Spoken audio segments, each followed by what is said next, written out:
Hello all and welcome to Astro Wheel of Fortune. My name is Vlada and I read tarot. And today I'm doing a reading that I got inspired for while doing a private reading for a client. I was doing a reading on past lives for one of my clients, and this concept that I was kind of thinking about for a while kept coming through of how, because I keep thinking about the 12th house in astrology. It's just something that it's stuck on my mind. Even though I'm in my 5th house perfection year, the 12th house religiously keeps coming up. So for me, it's funny, religiously, because the 12th house, well, I don't know, is the 9th house more religion? I guess the 12th house can be connected to religion as well. I always think of Jesus when I think of the 12th house as well. Maybe it's the 12th card in tarot as well, the Hanged Man. The Hanged Man is closely connected to Jesus.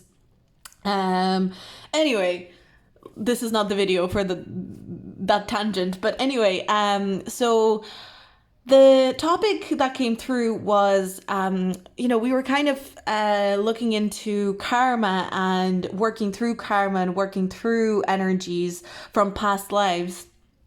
And the topic that I've been thinking about a lot lately is how, we like to look at past lives from this perspective that is very like my past life, as if we own them.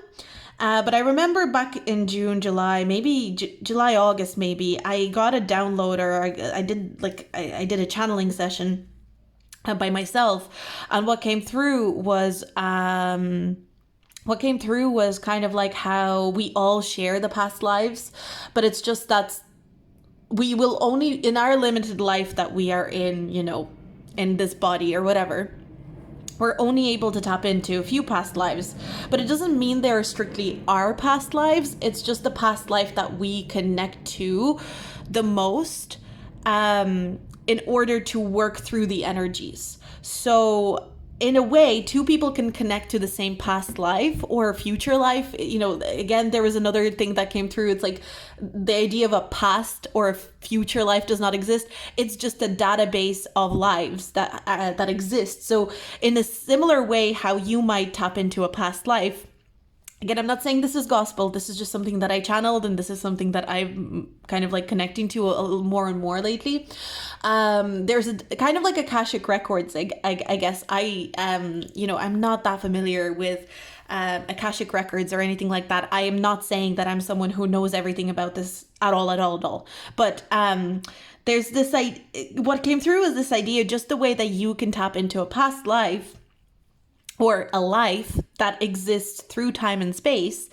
Another being, another soul, another person could be tapping into your life at any given moment as well. And that's why I also kind of got this sense, that's why spiritual protection is so important. We must protect ourselves not only from, and not in like as in someone is tapping into you in this sinister sort of way, but we need to be very careful when we open ourselves up to be tapped into by other entities, and other entities can very well be other humans living, other lives where they tap into our life, and how that alters us and how that, shifts our energy. And that's why we're part of one. And that's why, we are all interconnected, and it's, it's a never ending cycle of constantly tapping into each other's lives. Anyway, that's the short version of it. I kind of wrote it down. It was very convoluted, and it felt like I understood it through the visuals. I feel like my guides often show me diagrams when I'm channeling. And so, if you ever watched my Tarot Draws a Picture or anything like that, you'll know I tend to start drawing things like diagrams sometimes. But so basically the whole point of this video and what I'm going to do this reading on is, what energies are you working out on behalf of the collective, and not just from a point of view of the collective right now, like, the way we see the present moment, but the collective through time and space. What are the energies that your point in time, you as a speck in this big system, what are you working through that is affecting the collective on a grander scale? So that's basically the explanation for this reading. So we've got 4 groups for this reading. We've got group 1, group 2, group 3, group 4. You can pause the video if you need a little bit more time to see which group you are being most pulled to. If you enjoy this reading and you would like a reading with me, my services are down below in the description box. Also, my Patreon is down below. You can only get a reading with me through Etsy. I will never reach out to anyone for a reading. The only way to get a reading with me is if you reach out to me. And if you enjoy this reading so much that you would like to tip me, please feel free to do so. You can tip me with the super thanks button at the bottom of this video, or you can tip me by going to my PayPal link down below in the description box as well. But anyway, let's get into the reading. So what are you working through? What kind of karma, what kind of energy are you working through on the behalf of the collective, and how that's going to affect the collective? Let's get into it. So we're going to get started with group number 1. So what is group number 1? What is group number 1 working through on the behalf of the collective? What is the energy? Let's get into it. We've got Black Moon Lilith, mystery. Breathing forest, feel the earth below your feet, nature, grounding, energy, and balance. And wasp, spirit, sometimes life stings. I'm getting a connection here between Black Moon Lilith and sometimes life stings. It feels like you're working through the energy of something being deeply unfair. So it'll take me a while to form this, I think. You're working through the collective energy, through time and space, how humanity has experienced unfairness. And how life stings, even though you technically, by morality or by some sort of a set of rules, like it's like when there's a set of rules that should have protected you, or by some moral code of conduct you should have been protected, and yet the unfair thing happened, and yet it stung you. And that's something that you're working through right now, group number 1. But it's on the behalf of the collective. And when you work through this energy, when you finally work through this energy, there's going to be a reward of this incredible grounding. I think the way that you work through this energy best is when you are in nature, especially forests potentially, but nature in general. But there's going to be this incredible grounding that you are going to ripple out to the rest of humanity, to the rest of existence. But again, like I always think of, I didn't say it in the beginning of the reading, but I always think of like karma as a knot that needs to be worked out. Like if you were, working on a knot on someone, you were like giving them a massage on their back and you were like really working out a knot. It's not always like the most pleasant, but the release is really good, So,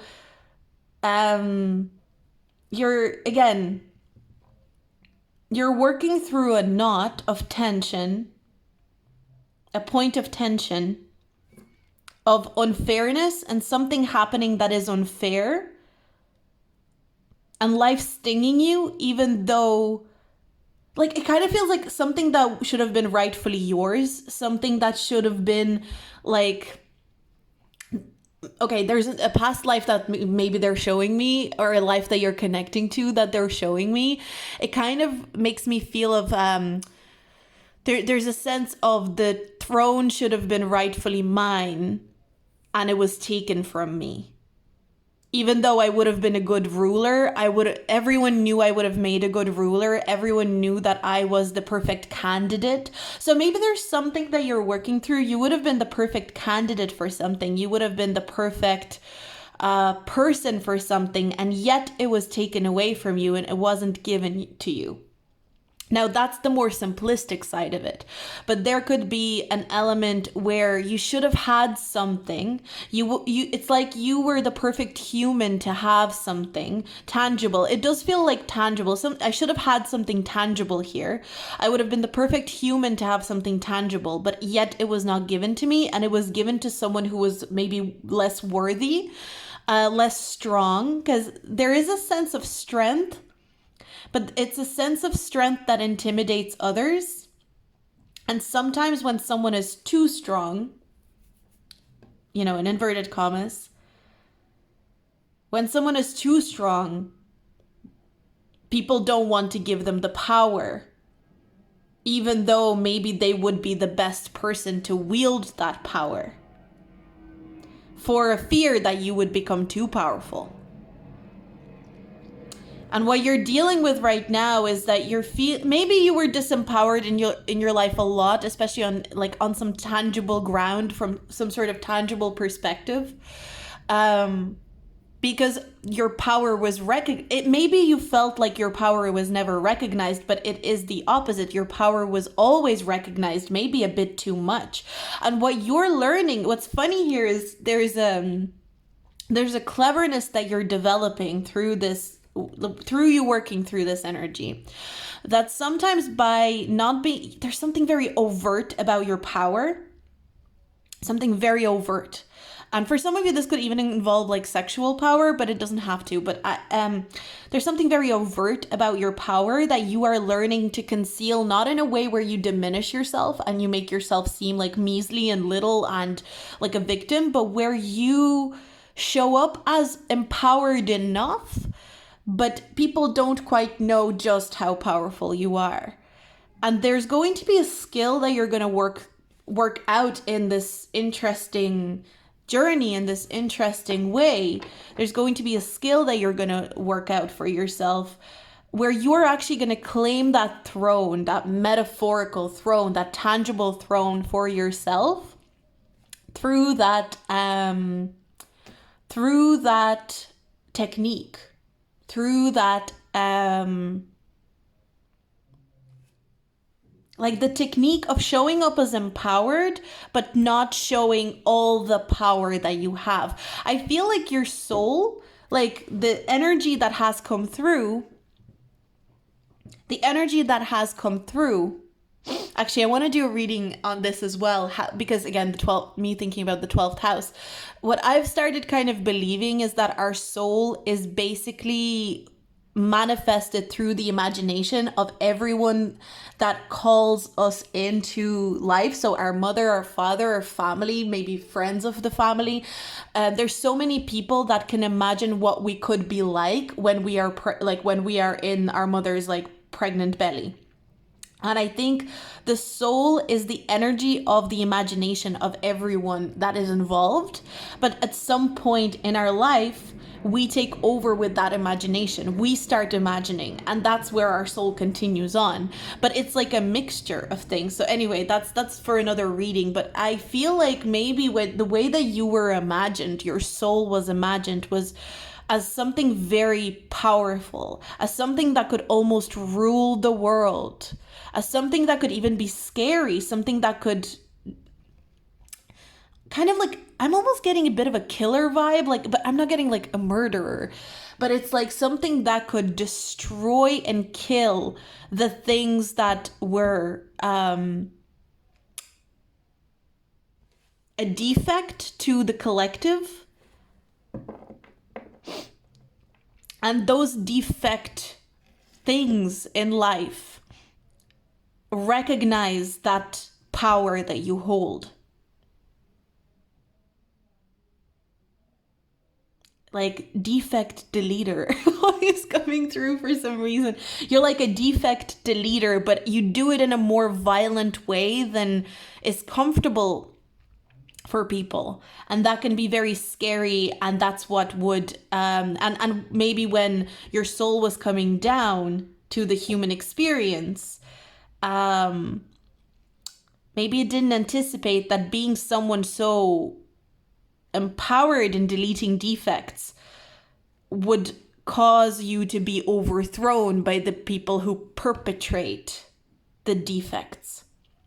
And so you're finding there's an energy of finding subtlety to your power. And I think that's what and you're not the only soul or the only person who is in that energy, but you are working. There could be other souls that are working on a very obviously there will be, because this is a general reading. So whoever picked group 1, you're kind of like on the same team, I guess. And whoever picks group 2 are on the same team, and yada, yada, yada. Group 3, group 4. People will be on the same team within those groups, I guess. So what I'm getting with your group is that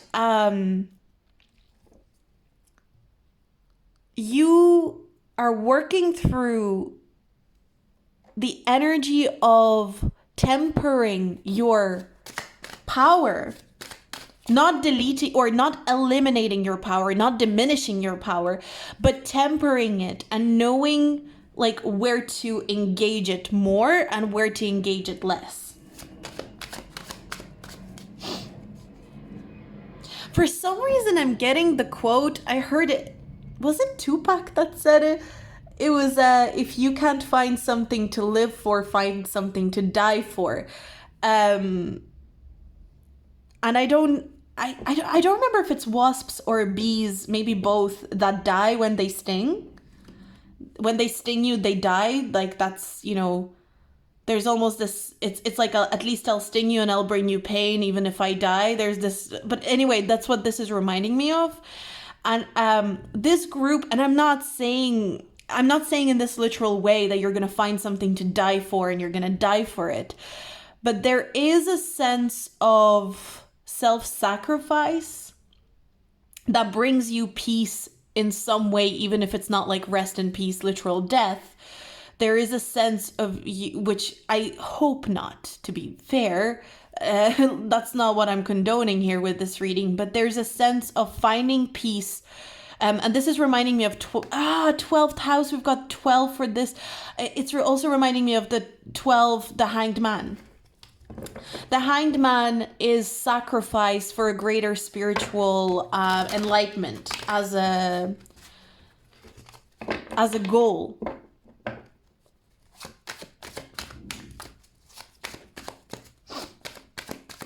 But sacrifice that is not foolish, that is very well thought through, and that is very well tempered, where you're sacrificing at the very right time, point and place, that you're not sacrificing something stupidly or childishly. So you're working through that. And maybe in the past you used to sacrifice things in a very like, I must sacrifice. And the 12th house is closely connected to sacrifice. There's a sense for you, group 1, of sacrifice that makes sense.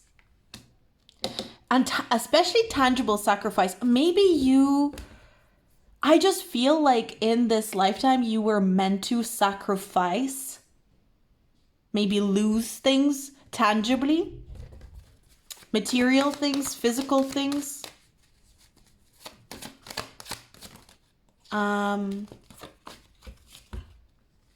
In order to find victory.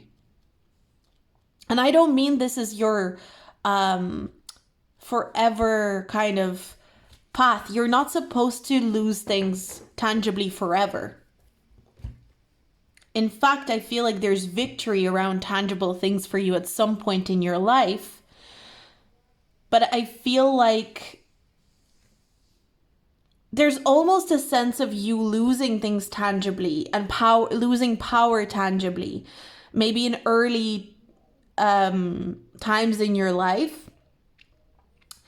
Then getting to a point where you are almost not afraid to lose or sacrifice things tangibly, where you're saying, you know what, I don't care. I don't need these tangible things. I'm so powerful on my own without anything tangible. Then getting to a point where that brings you to a victory. And then getting to a point where that victory brings you to tangible things that you have no more attachment to. But so how does that affect the collective? I think you're meant to affect the collective to become less materialistic.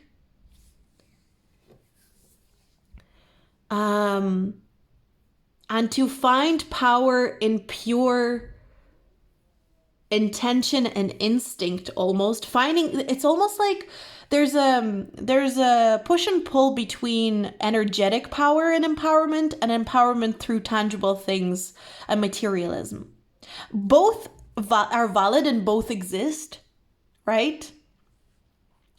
But it's at this point in time, because that's what we're talking about, you are working through showing up more as an empowered being that doesn't need tangible things and is empowered through things that are more energetic, more mystical even, than having a tangible confirmation of your empowerment. And through that, gaining tangible confirmation of your empowerment that you no longer need. So the release that you're creating for the collective is the shedding of the material things and attachment to materialism, only in turn to receive more material things that you could have ever wanted. And yet, you're not rejecting materialism, you're simply detaching from it.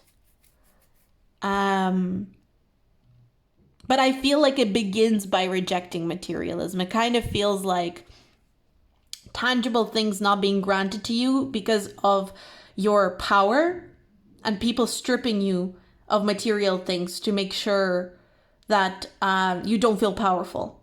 You not feeling powerful, yet knowing that that power is within you. Rediscovering that power, but not through material or tangible things, through energetic things.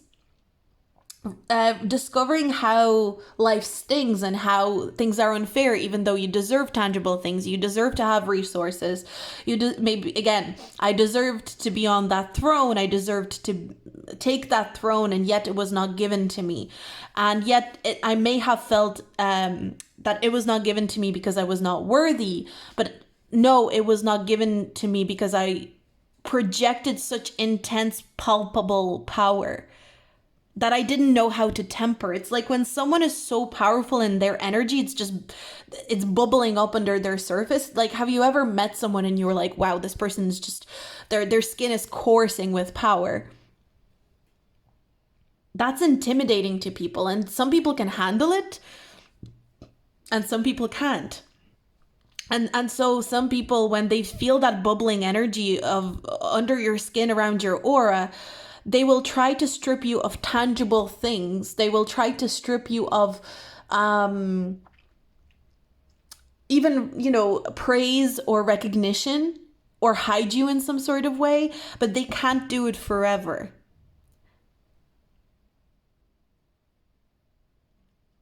And you're going to feel so grounded when you work through this.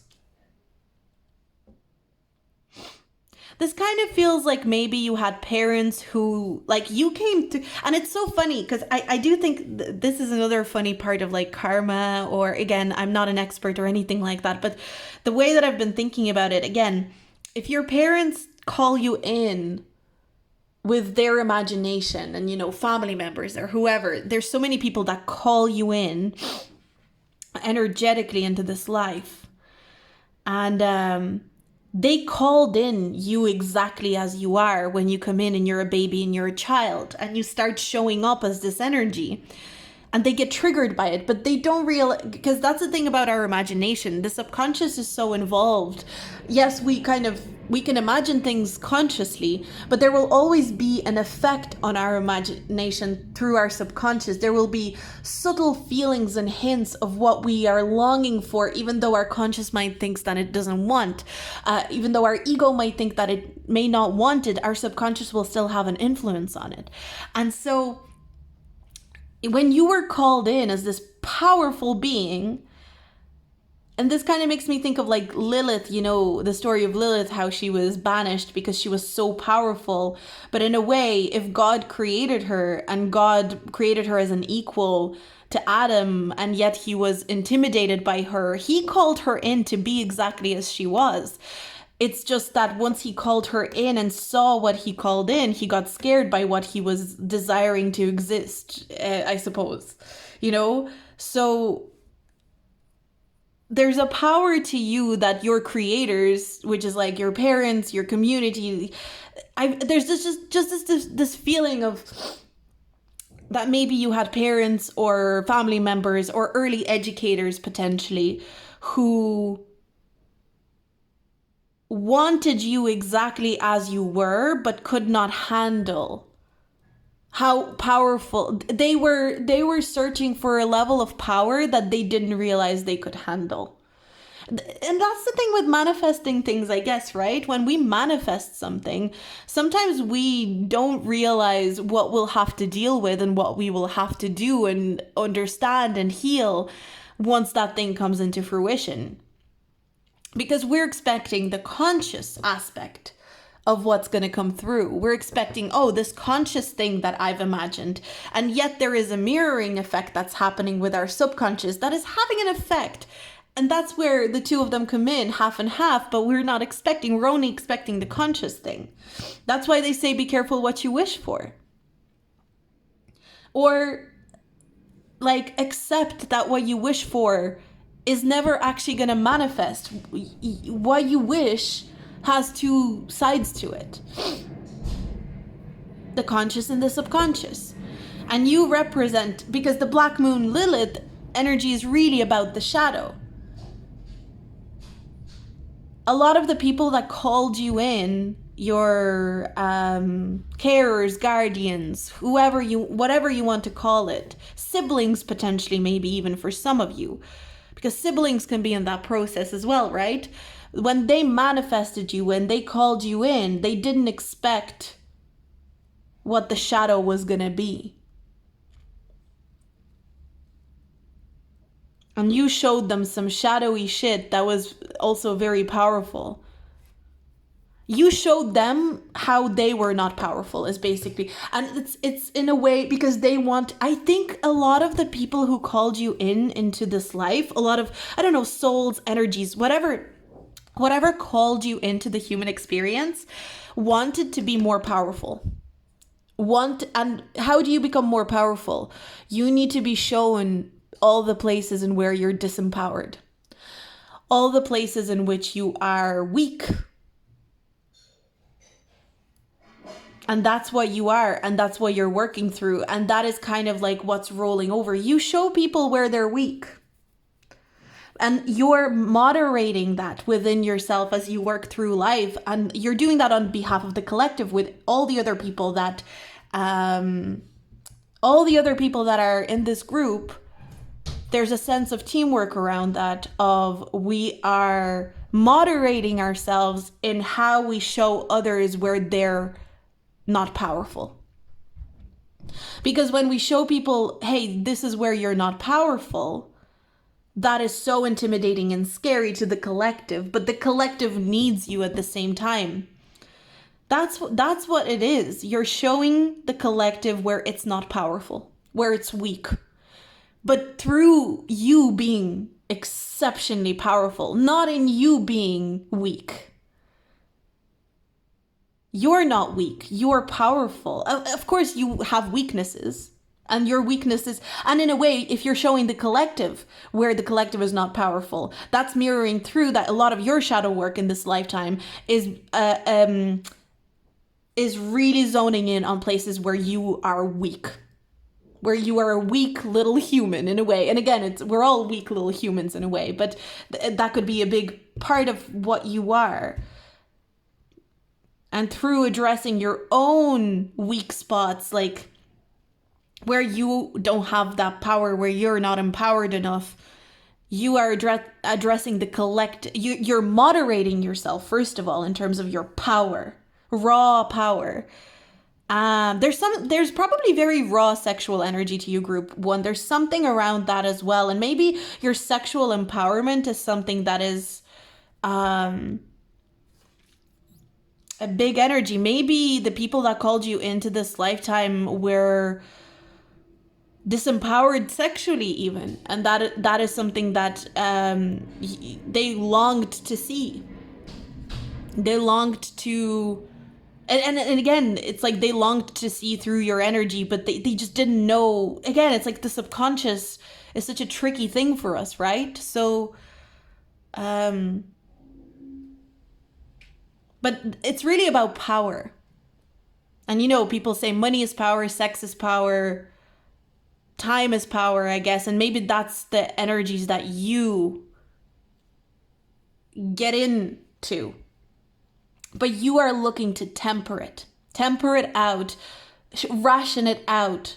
You're learning how to find a rhythm with your power rather than having a bang and then, feeling disempowered and feeling weak and then another bang, kind of like with wasp or bees where they disempower themselves by stinging. If it is the wasps that die, but that's what I'm being reminded of here, and that's what I'm going with. It's like if you sting someone just to cause them pain and to have an impact on that energy or that thing, but you die in the process, is it worth it? You better make sure it's fucking worth it. Like, that's the feeling that I'm getting. And I think that's what you're trying to learn. What's the point of killing myself? Yes, I'm gonna, and I mean metaphorical killing yourself. What's the point of me metaphorically killing myself just to cause some sort of an impact on a person when that actually makes me weaker and weaker and weaker? Let me temper myself. And if I must kill myself metaphorically or hurt myself in some sort of way metaphorically, again, not physically, let me make sure it's gonna have a good damn impact on a cause or situation that I'm trying to impact here. It's like, let me not waste my power. Maybe that's another thing. Maybe that's another thing that you are working out on the behalf of the collective. Where are we purely wasting our power? And what is power? Power is energy, right? What is power? You're powered like a battery. It's like you're constantly fully charged battery when you don't need to be. Like, sometimes it's okay to be at a 0.5% percentage of your battery, or like there's that kind of feeling that I'm getting with you, Group 1. You're working through that power energy so you can show the collective how to temper our power, how to not feel like we need to be in power constantly. And you're showing where we're disempowered as a collective. And that's an uncomfortable role to bear, but it doesn't mean that this is something.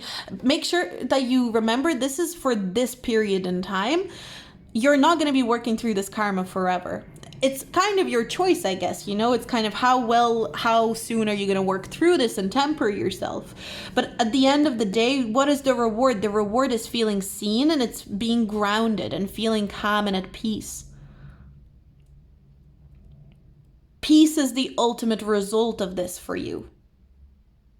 But you get to decide how soon. But that is what you're working through on the behalf of the collective right now, is what I'm picking up on. What a cool reading. Okay, I am so excited I decided to do this topic. So let's get these shuffled. If you like this reading, do subscribe and comment, especially with your feedback. I'd love to hear what you thought. If you don't feel like sharing feedback, just say hello, engage with my video. It really helps me out to get more seen. Please engage. But we're gonna move forward. So I'm moving on to the next group. So group number 2, let's get into your reading. So group number 1 was so interesting. I'm so excited to see what's gonna come through for you. We're gonna be looking at what energy, karma, whatever it is you want to call it, what lessons, challenges are you working through in this lifetime or in this moment on behalf of the collective, and how that's going to affect the collective. So we've got the 4th house, roots. We've got ego trap, check yourself, ego, judgmental thinking, superiority complex. And we have hummingbird spirit, be here now. Well, interesting, because we've got be here now, and the 4th house can often represent the past. And we've also got this ego trap. Ego makes me think of the first house and the fifth house.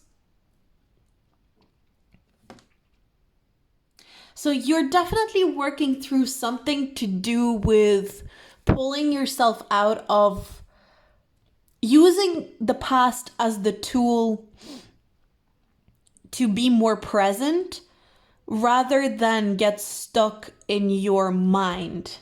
Because ego is kind of where you get too stuck in your mind. And the web here is reminding me of getting stuck in the mind.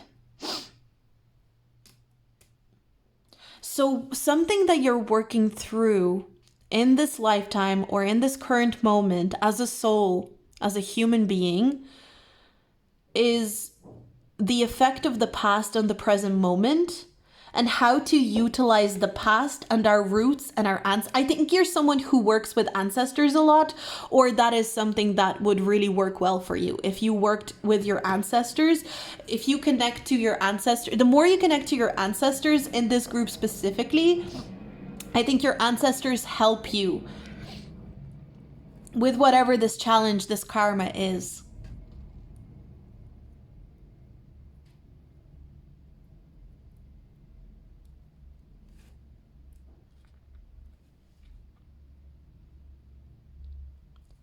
Replicating or implementing your ancestral rituals, like especially if you're able to tap into your ancestry,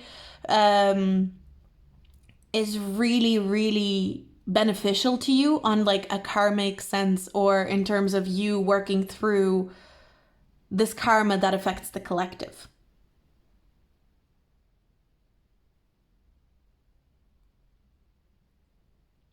There's a really strong emphasis, the more I'm looking at it, there's a really strong emphasis on understanding that the past is a tool. For some reason, that's coming through.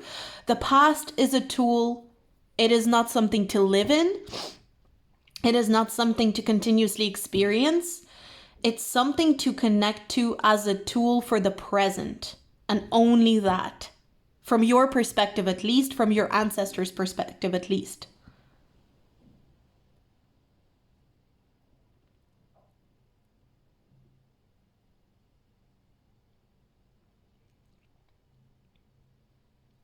It's kind of reminding me, again, roots of a tree.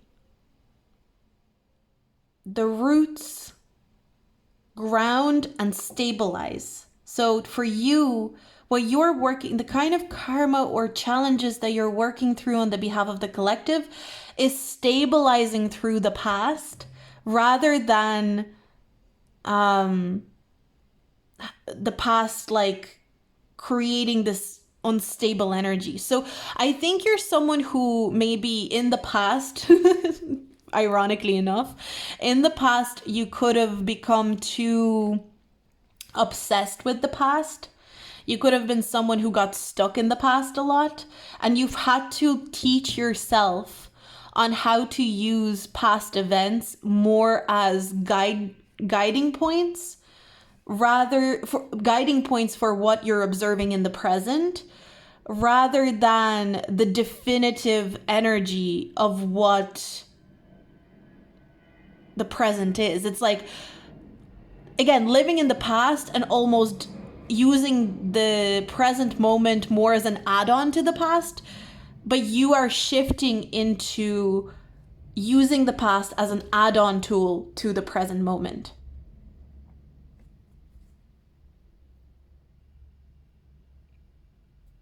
Using nostalgia as a tool. Using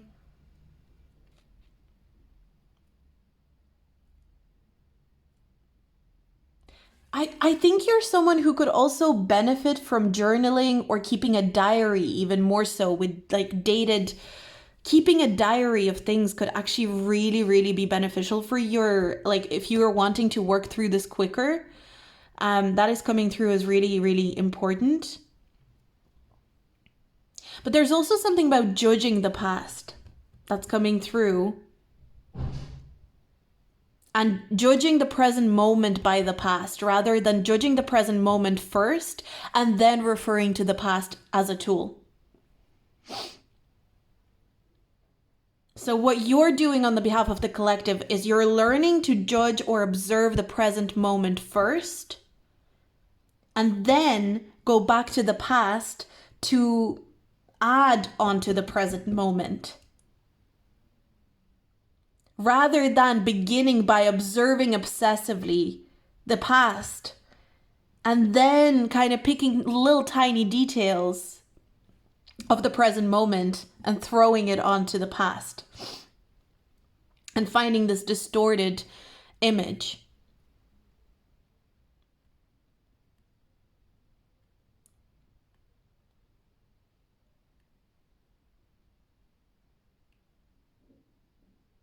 There's something about how time passes or how time is experienced.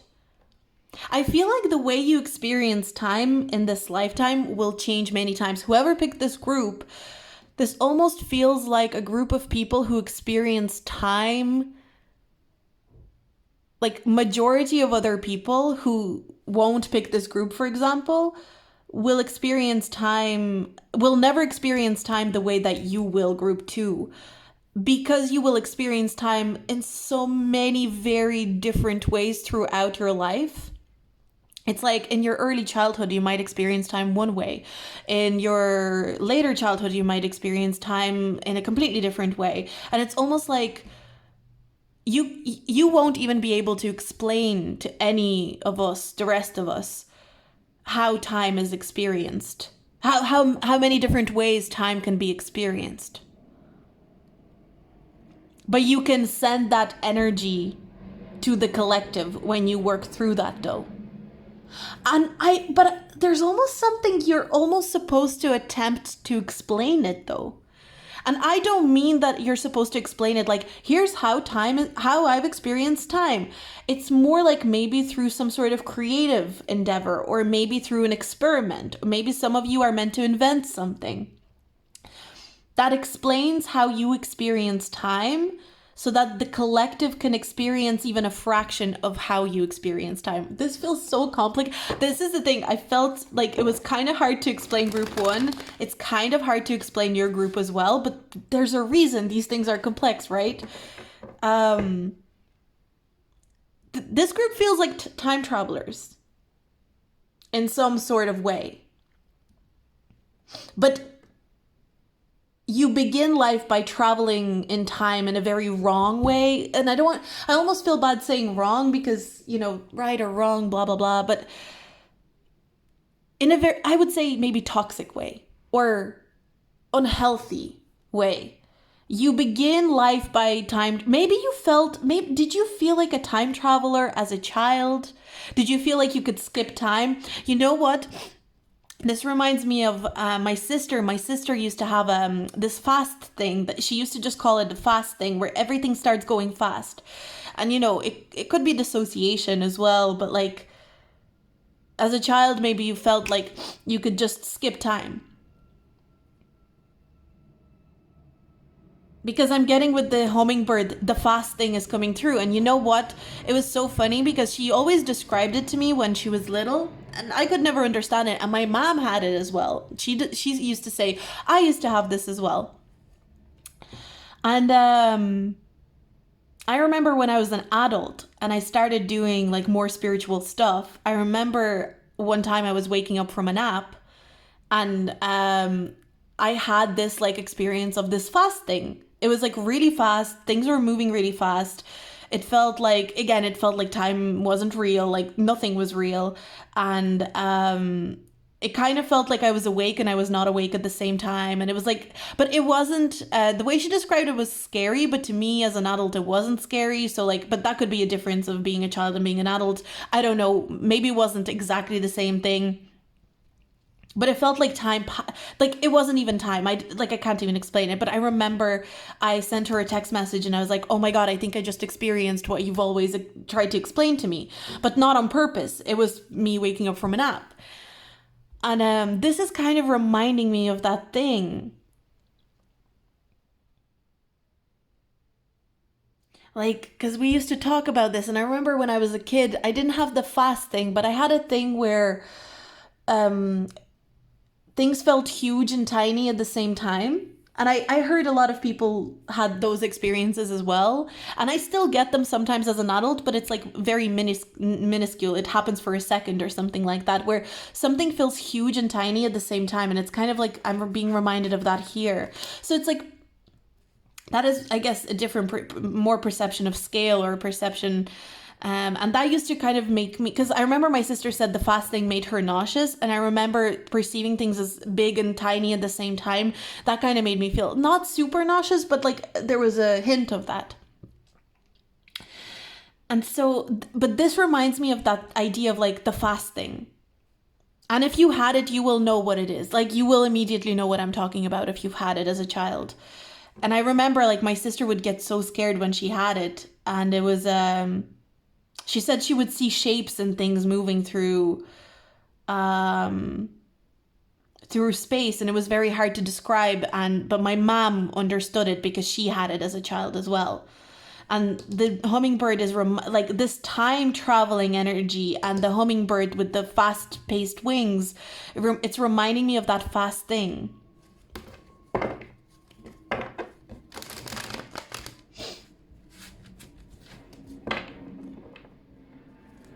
Okay, let's see. 3 of Swords. 10 of Pentacles. Ancestors again with the 4th house. I also get the sense of a messenger of time. Like you're meant to... It's almost like our ancestors would have experienced time different. You can experience time the way our ancestors experienced it, but also the way we experience it in this modern world, but maybe also how future generations will experience time.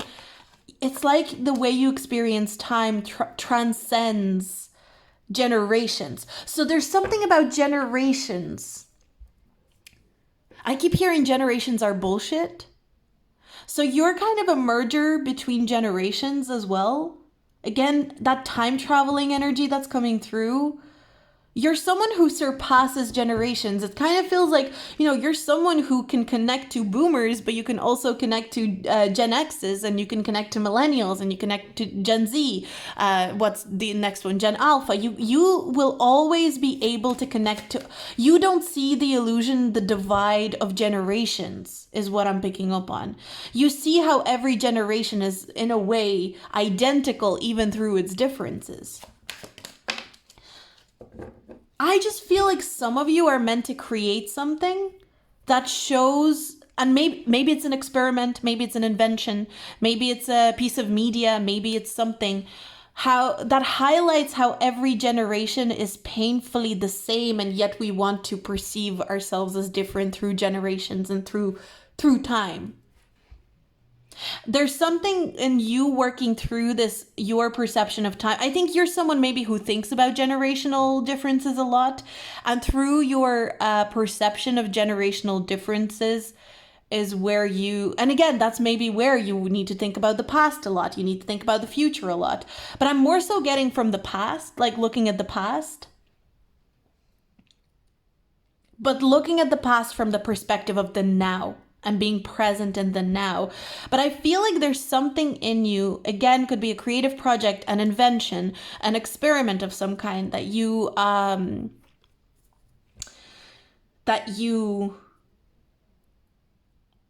do. I don't know why I was looking for any word other than do. Or create. That highlights and wakes humanity or the collective up to realize that dividing generations is kind of bullshit. And it's harmful in some way. Because there is an idea of something being harmful and counterproductive in our study, it takes us away from observing. It's like splitting generations. I just keep getting, because 10 of Pentacles is about generations. 4th house can be about generations, right? There's a generational energy here. And again, that time traveling energy that I was feeling with you. But there's also like a wake up call that I'm picking up on. And so what I'm kind of getting, what are you supposed to work through in yourself in order to have that effect on the collective? I think maybe you even begin your life, or first half of your life could be somewhere where you choose to or see generations as important to divide, or you are someone who is very resentful towards past generations for the trauma and the difficulty that they have passed on to you. But through your life, you're able to find these common threads because you're so focused on the now, you're focused on the present, that you connect the dots in some way to merge past, present, and future into one. And I'm even getting that here with the baby being here and the adults being here. It's like merging generations. For some of you, this is going to be a really huge project that you do. Or maybe, it's you work as part of a team that does this experiment or this project. Most likely you're going to work as a part of a team because we don't achieve anything alone. And there's an aspect of that here as well. We don't achieve anything alone. But I'm also getting not one generation can achieve. It takes multiple generations. There's something very interesting here about it takes multiple generations to achieve an outcome, to work through a karmic thing or a challenge, and you're going to be a part of a team or an experiment or a creative project that's going to highlight that. It's kind of like that idea of it takes a village to raise a child, but on a larger scale of working through something on behalf of the collective. But your particular skill is this ability to time hop, but you're meant to refine how you time hop. You always need to time hop from the now.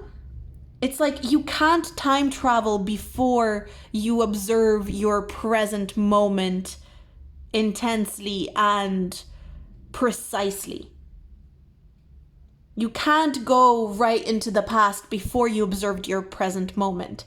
You can't go into the future before you observed your present moment and got grounded in your present moment. That's what the Page of Pentacles is reminding me of here, being in reverse. The Page of Pentacles has just discovered the Pentacle. And the Page of Pentacles is paying great attention to the Pentacle. He's not worried about how he can utilize this Pentacle. He's first observing what the Pentacle looks like, what the Pentacle feels like, what the Pentacle smells, maybe tastes like. Don't recommend tasting coins. But it's like, before you use your resources of the now, you need to observe the now and then use that resource. Use the now in order to use the past as a tool. Use the now in order to use future as a tool. The now is the anchor, which we all know, for the use of the past and the future. But it feels like there's some sort of collective project almost, or collective experiment that you're supposed to be a part of. Because there's a sense of waking up humanity to something. It feels like something impactful, but something that is not ego-driven, where whoever is involved in this project, the people involved in this project will know that this project can't be put across. It's like not one person can take the credit for this project. Not one generation can even take. So it could even be a multi-level, multi-generational project where people of all ages are involved. A multi-generational project. And I don't know if you will lead it or if you will just be a part of it, but that's the point of this. It kind of feels like even if someone leads it, they're no more important than the person that's just taking part, because a leader is just a cog in a leader is nothing without people to lead. So but this feels like the kind of challenge that you're working through on behalf of the collective is a merging of generations and realizing they've been working towards the same goal all along. And there's an element of time hopping and time traveling that is involved with this. But it feels quite a big kind of like enlightening moment. And I think you're going to meet a lot of like-minded people beyond generations, beyond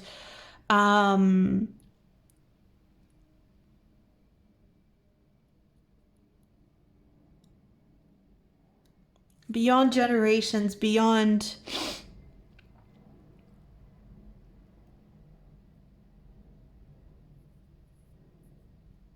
there's a certain level of diversity that I'm seeing, but it feels like the main part of the diversity is the diversity in generations. It's kind of like a project that comes together through generations. I hope I explained that well. I don't know if I did, but that's what came through. That's the kind of karma challenge work that you're working through on behalf of the collective.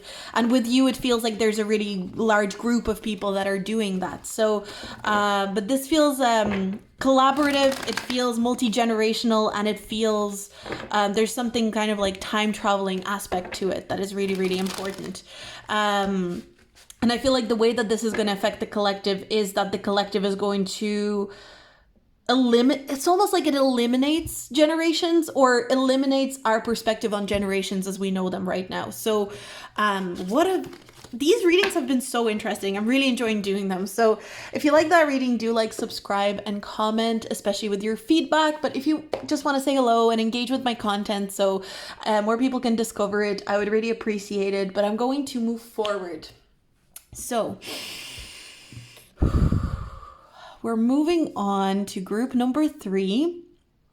So the first 2 groups, super fascinating, super interesting. I'm so excited to see what this group is going to show up as. Let's see what comes up. So we have 3 cards here, and we're going to see what kind of work, challenge, energy, karma, whatever it is that you want to call it, what are you working through on the behalf of the collective, and how that's going to affect the collective in the long run. So let's get into it. We've got South Node, Life's Debts.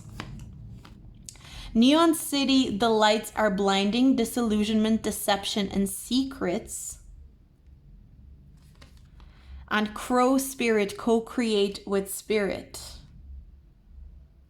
So it's funny because we're talking about like past lives, and because South Node can talk about like working through what it's kind of like. South Node is about things that we are very comfortable in because we've mastered it through lifetimes, but in this lifetime can kind of become our limitation if we over rely on it as a crutch. So there's an idea of a crutch that I'm picking up on, and being delusional about it being something of service to you, but in fact it hindering you. So there's an idea of you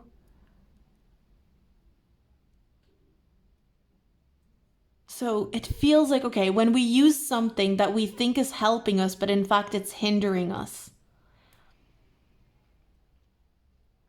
Kind of makes me think, again, like a crutch. If you were using a crutch when you didn't really need it, maybe you will start limping, right? If you maybe, or like, let's say you decided, maybe you felt like you needed to be in a wheelchair after an accident, but you didn't, there was a possibility for you to walk again. And if you tried to walk again, if you kept trying to walk again, there's more of a chance that you would walk. But if you just resigned to the fact that you will need a wheelchair, even though there was a possibility for you to walk again, but you believed that you couldn't, well, then you won't, because you won't use those muscles. You're using something else as a tool. That is not. When is something a tool or a crutch or something that's hindering you? And that's something you're working through. And there's something very spiritual to this. There's something very wisdomous to this. So for some of you, it could be that when you came into this life as a soul, I kind of talked about it in group 1. I didn't really talk about it as much in group 2. Where I feel, or I believe, again, I'm not saying it's gospel truth, but I believe that the soul that comes through is a manifestation of, so people who, I wrote a poem about this as well, where I think I remember it maybe. So I wrote, your soul is a summation of their imagination, your mother, father, family. I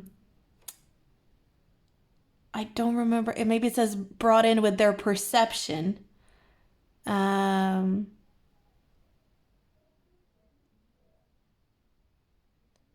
Something result, uncannily occult, brought in through time and space, impossible to replicate and hopeless to replace. I don't remember the exact wording. And hopeless to replace. A soul that now you're wielding out of your red hot heart.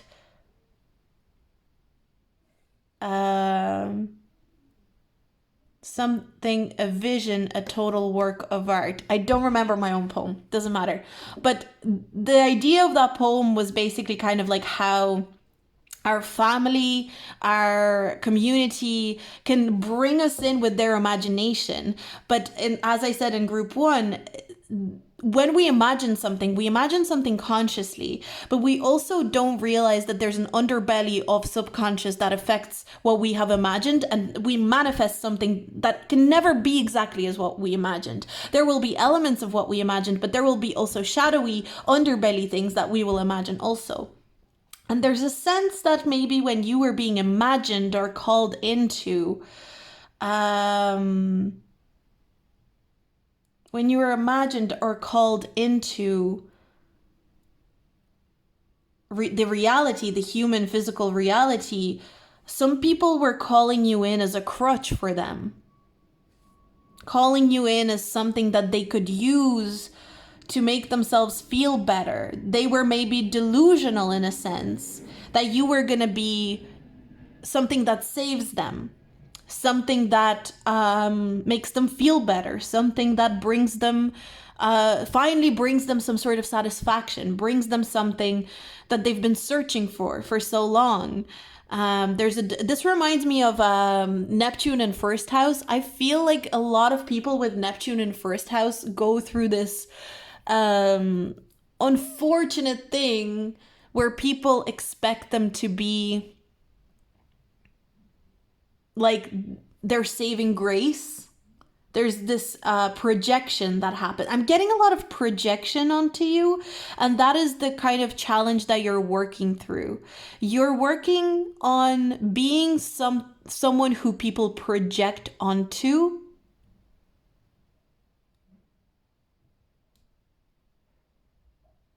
And you working through that. And there's almost an acceptance to this energy, like accepting that people will project onto you and living your life regardless of that. And not feeding into those projections. Not feeding into other people's imaginations about you. Maybe you have South Node in Pisces.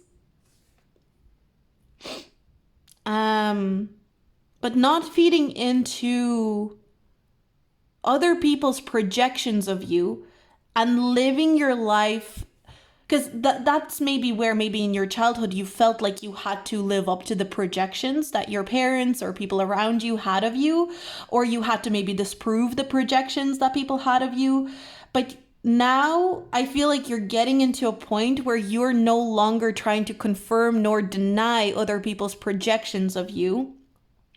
You are simply co-creating with spirit from your own imagination, your own idea of who you are. You're finally taking over in terms of that. And no matter how delusional someone is about who you are and what you're supposed to be, it's very difficult to affect you in that sort of way.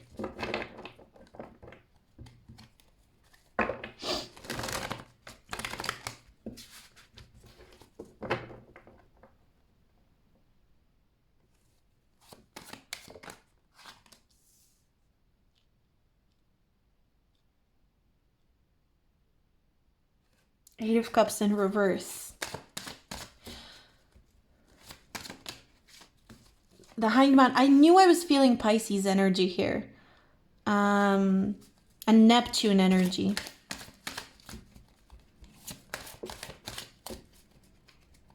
You might have a lot of Neptune contacts in your chart. Wow, more Pisces energy with the High Priestess.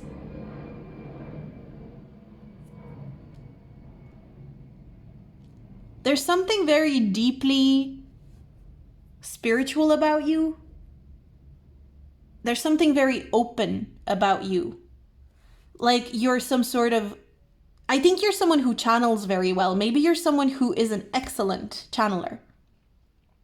Someone who channels things in such a way that things don't get skewed when you channel.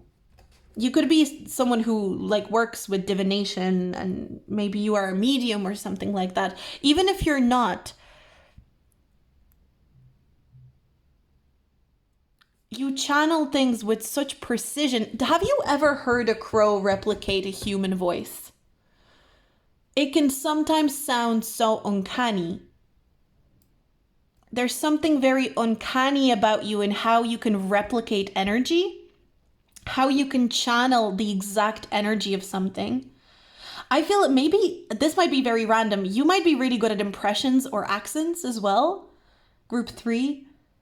Maybe you're very good at mimicking. There's an idea that you're very good at mimicking something, but you're working through karmically or in some sort of like challenging way. You're working through how to mimic something from a place of authenticity, rather than from a place of bias or falling victim to projections or imaginations of other people. And how to not sacrifice yourself in the process. How to be a channel for the you're kind of a channel for the collective. This is like a true mirror energy. This is someone who's a true mirror. In a way, we're all a mirror to the collective, right? But this feels like you're a true mirror, but you are learning how to navigate that from a point of view that doesn't sacrifice the individual that you are. And I feel like that's again another Neptune in the first house that aspect to me, or Neptune, people with Neptune contacts, a lot of Neptune contacts in their chart. There's a challenge, karmic challenge, especially if it's like a square, I would say, or maybe an opposition to another planet is what I mean. There's a challenge to not to know how to mirror, to know how to channel something spiritually, and yet not compromise the identity that you hold. And yet not compromise because that's what the High Priestess is. She is someone who does not lose her identity, who she is and what she represents, despite knowing how to channel something that is outside of herself and that does not resonate with her identity. And that's what you're learning in this lifetime. That's what you're working through in this lifetime, or in this moment, at this time of this reading that you're watching this reading. Oh my God, my voice is so loud in my head right now. I don't know if that's a message in itself, but it's like I can hear myself too loud in my head right now. Maybe this message is a bit too loud for you, but what you're working through for the collective in turn is showing the collective that even though a mirror is always available to you, mirrors are all around us and they're always available to us, but it doesn't mean that we have to look into them obsessively. Wow, I feel like I'm channeling. You're definitely an incredible chat. Oh, Jesus Christ. Sorry about that. I think you're definitely an incredible channeler, because I feel like I'm channeling very intensely right now. So just the mirrors are all around us all the time, but just because they're available to us all the time does not mean we have to look into them obsessively. So you're actually... I don't know if you're someone who maybe used to look in the mirror obsessively because you wanted to make sure you were real, or, you know, you struggled with self-concept, or maybe there was an aspect of that as well.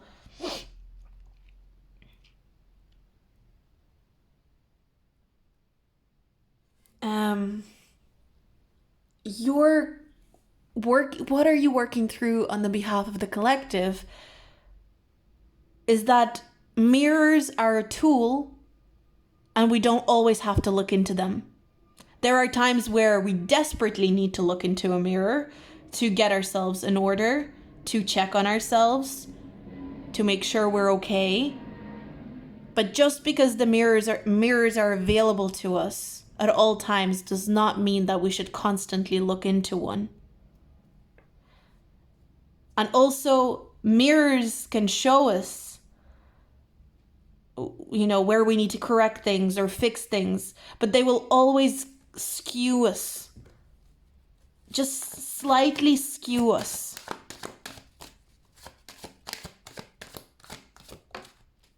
Ace of Cups in reverse.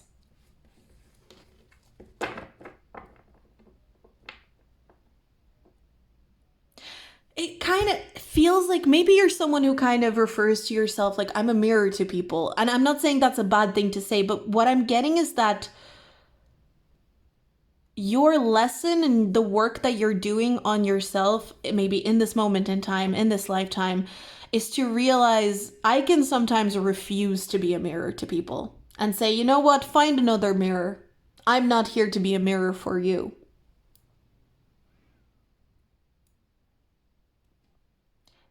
And similarly, that if you recognize someone acting as a mirror for you, you can also recognize that it's okay to walk away from a potential mirror, because you don't always have to look in the mirror obsessively, especially if someone is mirroring something back to you. If you continue coming back to it, you've already seen it. You don't need to see it again and again and again and again. Maybe you will need to see it a couple of times, but you need to, these are such hard concepts to explain. I feel like I just don't have the vocabulary or the intelligence or the wisdom, the life experience to even explain what I'm kind of feeling here right now. And so maybe that is a message in itself. Recognizing that you can be a mirror to someone, but you don't always have to be this wisdomous. Like, again, it kind of goes back to maybe you being called in as a crutch. Like you were going to be the answer to everyone's problems. Or most people that called you in saw you as the answer to their problems. Like, finally, this person, this baby, this child, this soul is going to be the answer to my problems.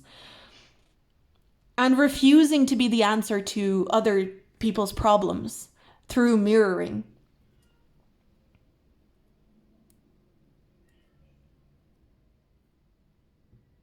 By refusing, there's just a sense of working through this idea that you need to be something that someone else needs, no matter how badly they need it, and only being what you can be in the moment, true to yourself and your own identity.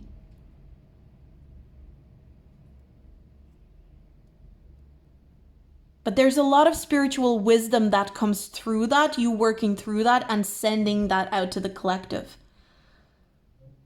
So again, there's a group of people here, whoever picked this group, you know, you're teaching people who try to use you as a crutch that a crutch doesn't exist. And you can't expect a crutch in another person. Yes, we should support each other, we should be there for each other, but nothing is gonna save. There's something about like the ultimate savior, the person that's gonna save everyone. You know, again, I'm kind of being reminded of Jesus. Did I talk of Jesus in the first group? Anyway, it's like the ultimate savior, the person who's gonna sacrifice themselves for all our sins, and then we'll all be saved. And it's kind of like what you're working through. You're not a savior. You can help, you can support, but you're not a savior. You're meant to work through this idea in this lifetime. Like, I'm not here to save you. Whether it be a parent, whether it be a teacher, whether it be a friend, whether it be a partner, I am not here to save you. I am not here to be the illusion of what you need me to be. I am here to be my own individual, even if I am a master at mirroring the things you need to learn to you.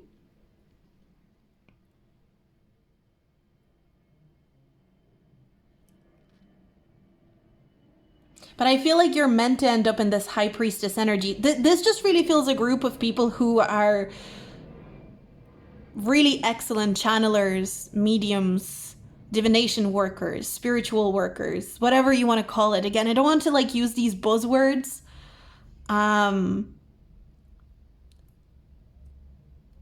Channel, mirror, you know, like all these buzzwords, but I just, it's like, what other words can I use to explain this energy?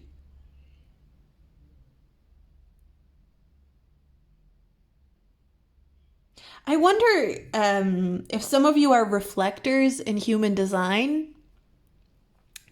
It's a very small percentage of human population that are reflectors. It's the most uncommon one, I think.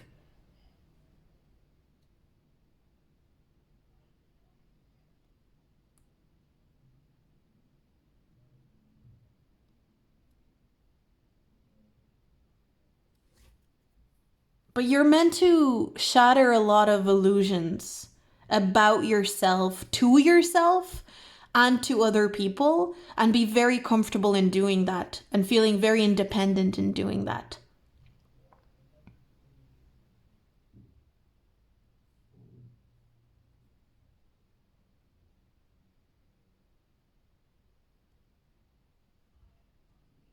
But there is definitely just an emphasis on not being a crutch to people, not acting as a savior. Maybe, again, I'm not saying you have a savior complex, but it's like not acting as a savior to people, not acting like just because you were expected to be that way when you came through in this lifetime, I guess.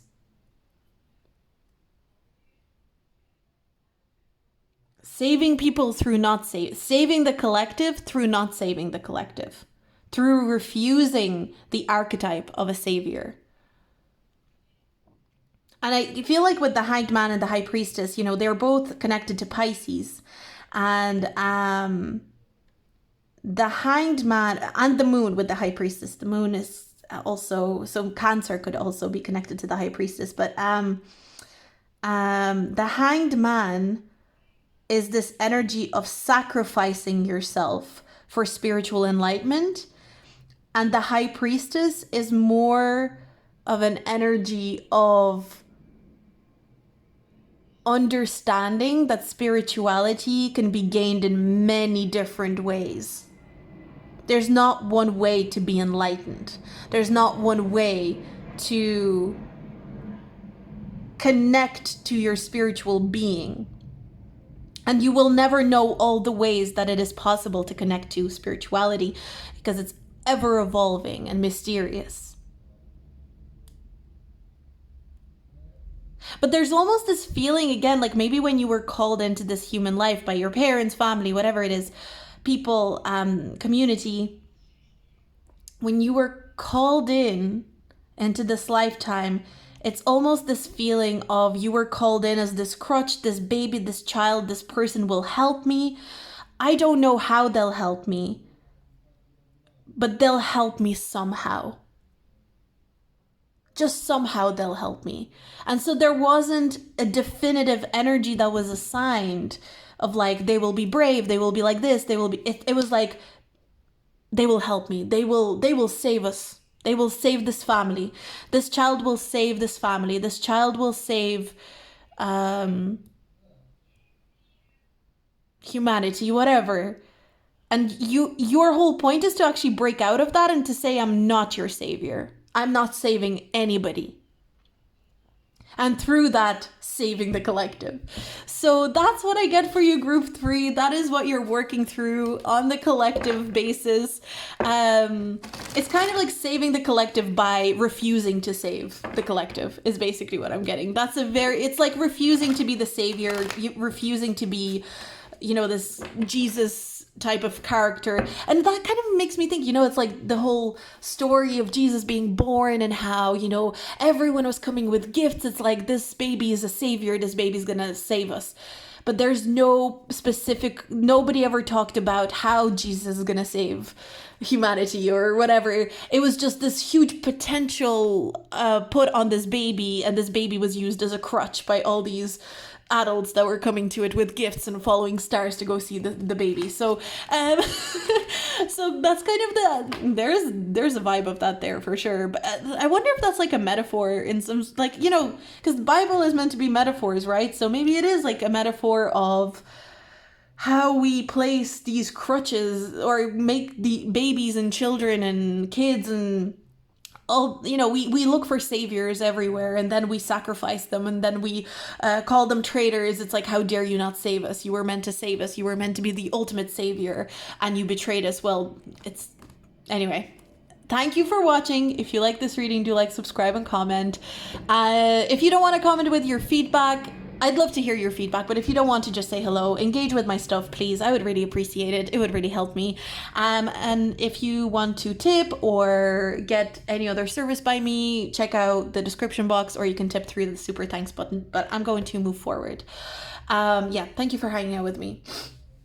But let's move on. Okay, so we're moving on to group number 4. The groups have been super interesting. I'm so excited to get into this. Let's see, what are you working out on the behalf of the collective? What energy, karma, challenges, whatever it is that you want to call it, what are you working through on the behalf of the collective? We've got Libra, balance, I balance. We've got Earth, the world keeps spinning, completion, fulfillment, success. And we've got Ant Spirit, time to collaborate. Does make me think of Libra energy. Collaboration, mutual respect, mutual effort, compromise.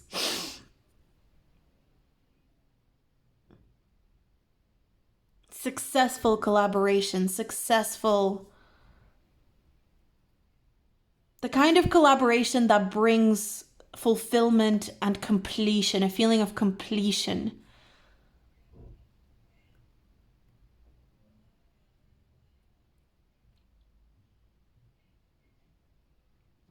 There's also an idea, like, we've got 1 here, and I always think the 7th house, Libra energy, I think of it as like unity, right? So, and it's funny because, it's on the Aries Libra axis. Aries is identity, independence, and Libra is unity with other beings. But both have this idea of the one, unity, one. And there's a uniting energy that I'm getting with this group. So you're coming into union either with other, you're working out how to come into union either with other people or maybe even with yourself in a way that is healthy, in a way that feels like completion. Let me think.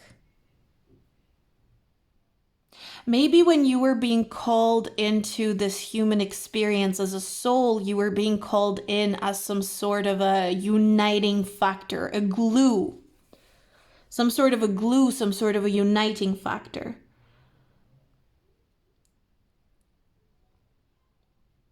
Maybe you have a lot of Libra in your chart. Maybe check where Libra is in your chart, which house is under Libra.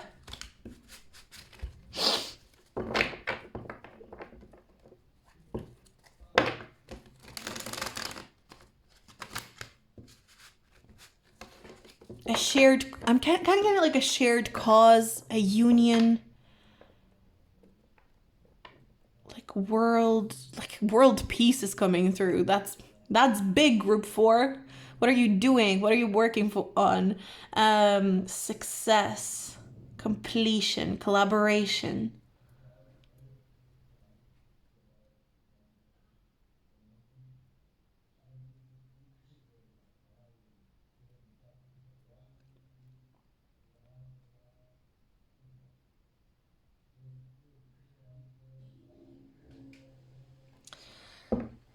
Let me think. I'm really trying to, in a way, what I keep hearing is it's quite simple. It's all about union. For some of you, I think you're meant to find a partner. Doesn't have to be romantic. It can be platonic. It can be professional for some of you. But I think what you're working through in this period in your life, you're meant to find a partner in a very healthy, detached, but also mindful, respectful, and warm way. You're working on like some sort of karma or some sort of energy of where you find partnerships with people in a way that don't feel codependent, don't feel like one person is being drained and the other person is getting all the benefits, and doesn't feel like if one person was to walk away, the other person would fall apart. And also a sense of slow, deliberate, intentional, and careful union is coming through.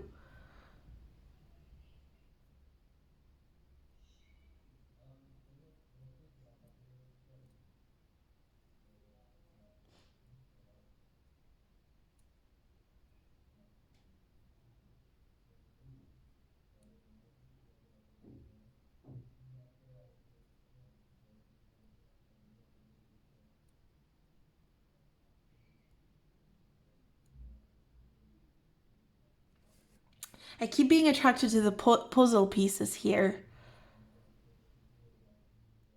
For some of you, I feel like something that you're, again, I think, well, first of all, part of this energy is you working through how to find partners in a very healthy way. How to partner up with people in a way that feels very healthy, balanced, respectful, and in a way that doesn't make you to come out of union with yourself. But beyond that, there is something that I feel once you find these partnerships, once you find these collaborators, you're meant to create something in these partnerships and collaborations. For some of you, creating a life with a partner, like a romantic partner, but maybe even creating businesses, like business partnerships, creating projects, creating a variety of things with these. I feel like you're someone who's meant to have these close partnerships, not too many, but maybe 2 or 3 significant partners. They don't have to all be romantic through this lifetime, that feel very healthy, that feel very close, very respectful, and with whom you create either a child or a project or a business or something like that, that really brings something to the world and that's how you're impacting the collective. But in truth, you are impacting the collective through a very healthy partnership.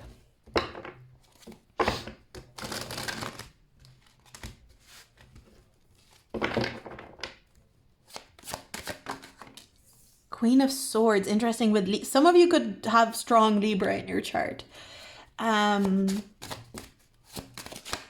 Wow, Knight of Swords. So there's something about communication here as well. There's something about communication. I also feel there's a particular element to these partnerships. For a lot of you, you are meant to, maybe not all of these partnerships, but for the most part, let's say you have 3 or 4 types of partnerships in this lifetime where they're super close, very closely knit. There's a discrepancy in maturity that's meant to happen in all. It's almost like you're not meant to be at exactly the same maturity level with these people. And sometimes you're supposed to be more mature, sometimes they're supposed to be more mature, but there's supposed to be a discrepancy in terms of maturity between you and these partners, and yet you're able to navigate it.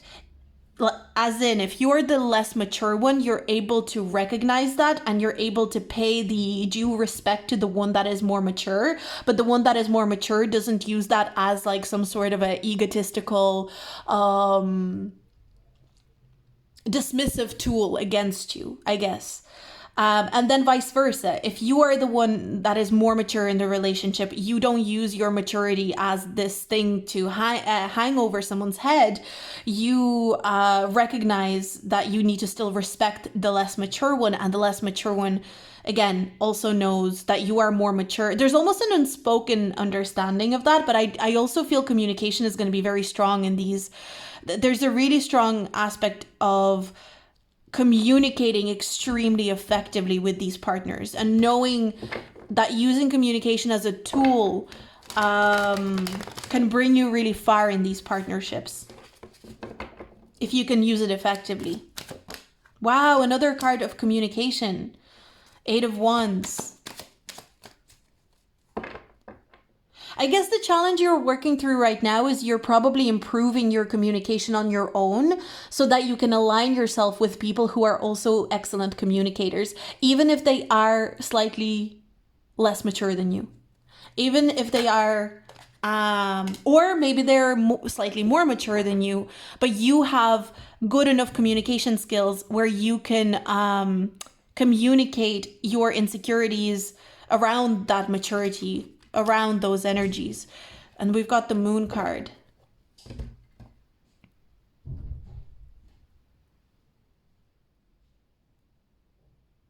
For some of you, honestly, whatever these projects that you're going to create with these partners, they don't have to be big. And in fact, I don't mean this as a diminishing thing. I think this is actually really cool. For most of you, these projects are not going to be huge. They're not going to be something that takes the world by storm. But at the same time, it will be. These projects, again, it could be a child. For some of you, it could be that you literally have a child with one of your partners, and this child is going to have an effect on the world that is going to be very balanced. Again, you are supposed to balance out the world, balance out the collective with the help of partnerships. Again, you could start a business with one of these partners, but it's not a business. Let's say it's a little bakery somewhere in a little little small town. And, you know, it's not a massive business that takes the world by storm, but it really affects the community in that town. It really affects how people interact in that town. Let's say it's a creative project that you do with one of your partners, and it's not a creative project that goes on and becomes a movie in Hollywood, or, something that becomes a best-selling book even, but it's a project that maybe a very niche community know about, and it's very dear and close to those people's hearts. It's a niche thing that people know about, and it's very precious and special to them, and that affects them on a positive level where it's a ripple effect. You're more so creating a ripple effect, and at least in this moment in time, in this time in your life, this does feel a little bit more long term. It's going to take you a bit of time, and I think you're going to be connecting with these various partners throughout your life, but it feels like there's one partner in particular that is especially important. Again, I'm not going to say that it's specifically a romantic partner or specifically a platonic partner. The main thing that I'm being shown here is that there is a partner for you in this lifetime that you are meant to create something with through communication. I do get a lot of writing in and a lot of speaking, but again, maybe it's just that you're going to be communicating about this project or about this child or whatever a lot, to the point where you're able to create something masterfully because your communication is so effective, and not necessarily always through talking, because Eight of Wands, more so even than talking, can talk about communication that is energetic. There is just this mutual understanding between you and a partner here, but if you are not in a partnership right now that feels like this, you are energetically aligning yourself with someone like this so that you can effectively move forward, and it's gonna have, whatever you create with this partner is going to have a massive ripple effect. It's going to be a massive puzzle piece in creating a world that feels more balanced, more peaceful, and like there's a sense of completion and unity. In a way, you are meant to bring you and this, it's kind of like you're creating union and peace with yourself. You're coming to a peaceful place with yourself, then you're coming into a peaceful union and a peaceful place with a partner, and then you and this partner create a peaceful creation that has a ripple effect on the world that creates peace and balance and unity. So it's like a ripple effect, but first you have to come into union with yourself. If you feel like you're coming into union with yourself as we speak, or you've come into union with yourself as we speak, you're probably very close to meeting this partner, this collaborator. But it's so much more than just like a collaborator. This is someone who wants to work with you, wants to connect with you, wants to unify with you, and wants to be a whole with you, whether there's a romantic element present or not. It's kind of like how best friends can become a union. Business partners can become a union. There's a shared love for each other and a mutual respect here that I am really picking up on. But I feel like maybe for some of you, what could be happening right now is that you are working on a love and a respect for yourself. So maybe you are aligning yourself with respecting yourself in some sort of way before you're able to come into union with this person that equally respects you. And maybe they're working on the same, but one of you is definitely going to be less mature, but that is not a bad thing. It's almost... And this could also be with one of these partnerships. It could be that you will be at different stages of maturity at different times in your life. It kind of feels like, I'm mature as we go through this part of our life, and you're more mature as we go into this part of our life. And there's this sense of like, oh, one of us is not always going to be more mature than the other. It's more of a balancing scale. But that's the kind of work so I'm getting that you and this person are working in parallel in having more respect for yourself and respecting yourself with your actions and words, especially how you talk about yourself, I think. Then you're going to come into union and there's going to be this mutual respect, and how you're going to affect the collective. You're going to affect the collective together. But first, you have to get to that point by yourself.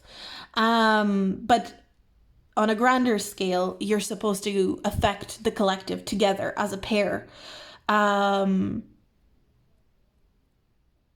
feel like what you're reflecting back to the collective through this work that you're going to be doing by yourself and with this person is that we deserve to respect ourselves more. And as humanity, as the collective, we deserve to respect ourselves more. And we deserve, in turn, to respect each other. There's a really strong energy of respect, and what respect truly means, and how do we achieve true respect? What does that entail? And in order to achieve that, communication is needed, and like mastering of some sort of communication, cooperation is needed. How ants work very well together. They cooperate. They have it down to a T.